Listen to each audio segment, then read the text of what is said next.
جب کوئی شخص دوسرے کو اجازت دے یا کچھ معاف کر دے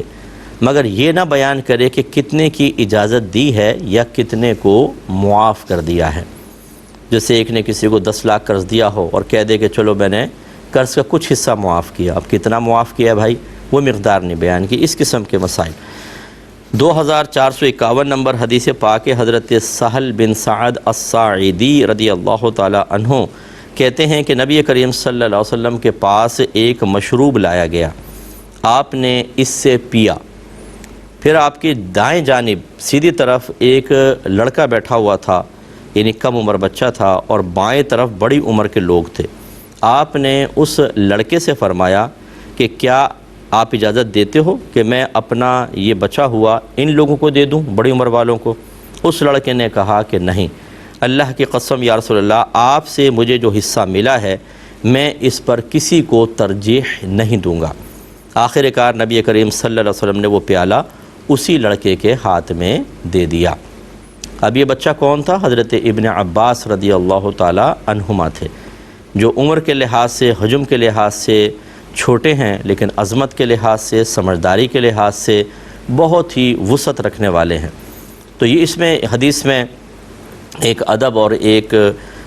احترام بتایا گیا، اور ایک ہے کہ نیکی کے معاملات میں، اچھی چیزوں میں کسی کو اپنے اوپر ترجیح نہ دی جائے، ایثار نہ کیا جائے تو کوئی گرفت نہیں ہے۔ تو اب نبی کریم صلی اللہ علیہ وسلم نے مشروب پیا، دودھ وغیرہ ہوگا یا کوئی بھی چیز تھی، تو اصول یہ ہوتا ہے کہ جو سیدھی جانب بیٹھے ہیں اس کا حق زیادہ ہوتا ہے، اور جو بائیں طرف ہوں ان کا حق کم ہوتا ہے، اور اگر ان کو دینا چاہیں تو پہلے صاحب حق سے اجازت لینی ہوگی، پھر ان کو دے سکتے ہیں۔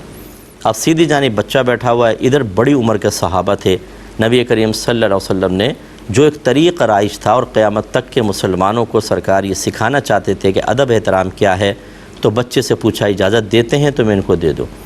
یہ ہوتی ہے عظمت کہ میرے آقا صلی اللہ علیہ وسلم اگر آپ اللہ کے قرب کے اعتبار سے دیکھیں کوئی آپ سے زیادہ قریب نہیں،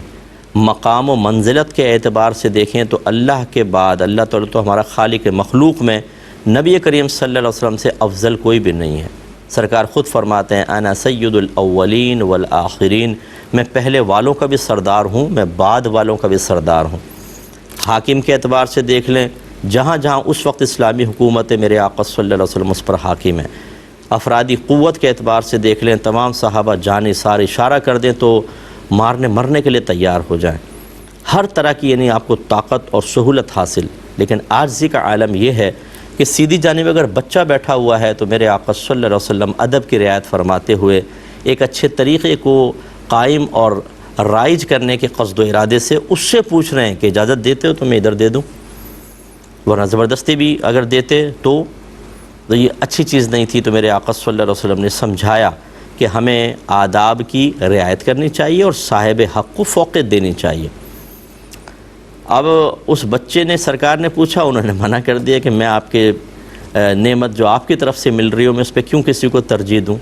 اس کا مطلب یہ ہوا، پہلی چیز تو یہ کہ نیکیوں کے معاملے میں اور تبرکات کے معاملے میں اگر آپ فوقیت نہ دیں کسی کو تو یہ کوئی بے ادبی نہیں ہوگی، اور بلکہ بزرگان دین نے فرمایا بھی ہے کہ نیکیوں کے معاملے میں ایثار نہیں ہوگا۔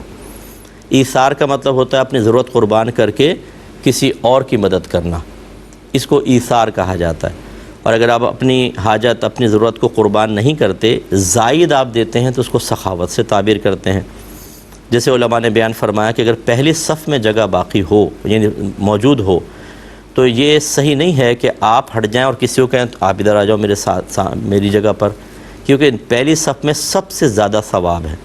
تو آپ کو اپنی نیکیوں پر ایثار نہیں کرنا چاہیے۔ ہاں، یہ الگ بات ہے کہ اگر کوئی عالم دین آتے ہیں، کوئی شیخ آتے ہیں، کوئی بزرگ آتے ہیں،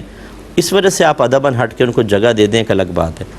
لیکن اگر آپ نہیں دیتے، کوئی عالم مفتی آئے وہ پیچھے پڑ رہے ہیں، آپ اپنی جگہ بیٹھے رہے کہ میں نہیں دوں گا، میں ایثار نہیں کروں گا، تو بالکل بے ادبی نہیں ہے، بالکل آپ گناہ گار نہیں ہوں گے، اور نہ کسی کو یہ حق ہے کہ اس کو عتاب کرے، یا تمہیں شرم نہیں آتی آگے بیٹھو، پیچھے عالم دین آ کر بیٹھ گئے۔ نو، اس میں شرم کی کوئی بات نہیں ہے۔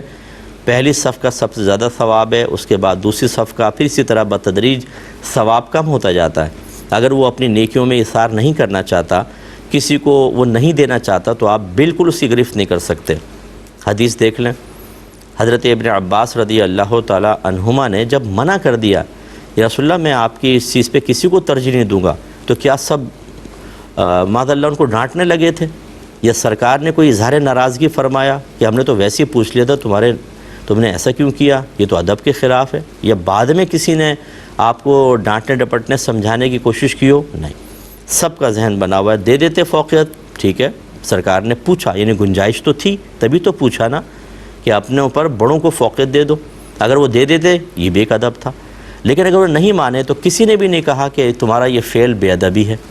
اس لیے اچھی طرح یاد رکھیں، ہمارے بہت سارے لوگ جو ہوتے ہیں وہ عقل سے مسئلے حل کرنے کی کوشش کرتے ہیں، لیکن ہماری شریعت کے اصول جب آپ دیکھیں گے تو قربان جائے ہماری شریعت پہ کہ صاحب حق اگر چھوٹا بچہ بھی ہے تو شریعت نہیں کہتی کہ اس کے حق کو پامال کر کے اور بڑوں کو فوقیت دے دیں، اس کا حق ہے۔ اس چیز کو ذرا سمجھنا ہوگا۔ منع کیا تو نبی کریم صلی اللہ علیہ وسلم نے وہ پیالہ اسی لڑکے کو دے دیا۔ یہ ہوتا ہے ایک بہترین انصاف، یہ ہوتا ہے صاحب حق کو بروقت اس کا حق دینا، یہ ہوتا ہے کہ کسی کو بھی اعتراض پیدا نہیں ہوا کہ جب صاحب حق کو حق مل رہا ہو، اور ہمارے ہاں بڑے برا مان جاتے، منہ بن جاتا۔ یعنی عام آدمیوں کی بات کر رہا ہوں کہ ہمارے ہاں اگر ایسا کوئی بچہ بیٹھا ہوتا اس سے کوئی پوچھے گا گھر میں، بولیں گے چلو باہر جا کے کھیلو، اور اگر پوچھ لیں منع کر دے تو کان مروڑ دیں گے اس کا، اور ایک تھپڑ ماریں گے کہ تم سے ویسے ہی پوچھ لے تو تمہارے تو نخرے ہو گئے، دو ادھر۔ یہ طریقہ کار نہیں ہوتا، طریقہ کار یہ ہوتا ہے جو میرے آقا صلی اللہ علیہ وسلم نے اختیار فرمایا۔ اسی لیے ان کی عظمتیں دیکھ لیں اور ہماری حرکتیں اور ویلیو دیکھ لیں، یہ مناسب نہیں۔ تو اس سے ہمیں سیکھنا چاہیے، اور اس طرح کبھی گھر میں ہو کہ سیدھی جانب کسی بچے کو کچھ دیا جا رہا ہو اور اس میں